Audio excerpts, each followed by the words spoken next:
one might suggest that the non-inclusion of events such as Kriyat Yam Suf, Matan Torah, the battles with Amalek, Sichon and Og, is on account of the fact that we are not acknowledging merely the Chastei HaMakom, acts of chesed that God did for Bnei Israel, but rather specifically Chastei HaMakom that involve a rescue from the threat of annihilation. In fact, this is a point that Rashi himself makes in his commentary to Vayered Mitzrayimah, when he writes, V'od acherim, there were other acts of chesed that bo aleinu, involving situations that came upon us with the intent of lechalotenu, to annihilate us, to destroy us. And therefore, with respect to Mitzrayim, Kriyat Yamsuf, although an act of chesed, along with Amalek, along with Sichon v'Og, all come under the heading of Mitzrayim. For had Amalek been successful, had Sichon v'Og been successful, had there not been Kriyat Yamsuf, then the mere taking the Bnei Israel out of Egypt in of itself would have been somewhat pointless.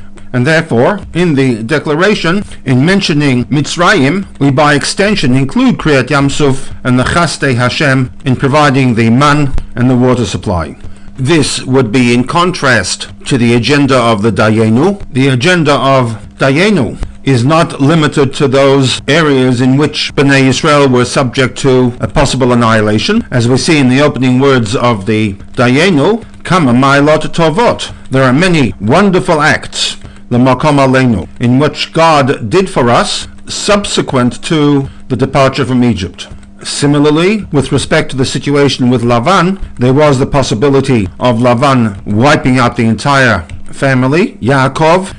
his wives and children, and for this reason, mention is also made in the declaration connected to the bringing of Bikurim. And with this, Rashi's interpretation for Arami Oved Avi, as referring to Lavan Bikesh La'akor et Hakol, when he pursued after Yaakov, can be sustained, as it fits in along with the situation facing the Bnei Israel while they were in Egypt. There is, though, one problem, in that if we are mentioning situation in which HaKadosh Baruch Hu saved the Bnei Israel or their ancestors from the threat of annihilation, there are two incidents not connected to Lavan that should also have been included. One, the incident with Esav following Yaakov's fight with the angel, and also the situation that followed the execution of Shechem and his townspeople, the males in particular, in retaliation for his kidnapping of Dinah bat Yaakov. With respect to Esav,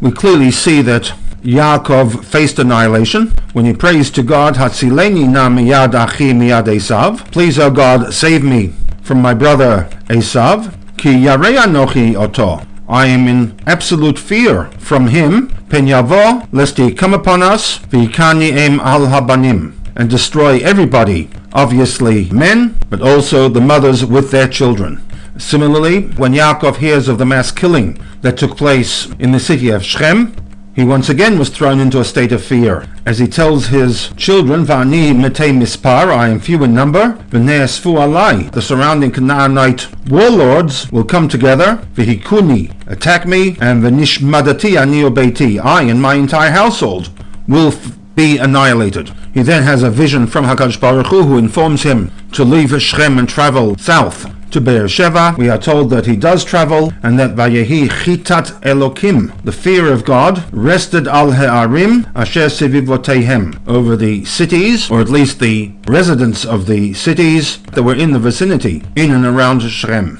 And as a result, V'lo radafu acharei bnei Yaakov, he decided not to pursue the Bnei Yaakov. As such, we can fine-tune the question in that, granted that we are dealing here with situations involving not just the chesed of God, but specifically the chesed from God in rescuing the nation or their ancestors from a threat of annihilation, and granted that the defeat of the Egyptians at Kriyat Yamsuf, the weakening of Amalek and Sichon v'Og would come under the umbrella of Mitzrayim, nevertheless, if we are to mention events involving a rescue from a threat of annihilation, the chesed of HaKadosh Baruch Hu with respect to Esav and Shechem should also have been included in the declaration. And without such an inclusion, we must once again call into question Rashi's interpretation for the Arami Oved Avi, linking it to Lavan HaArami.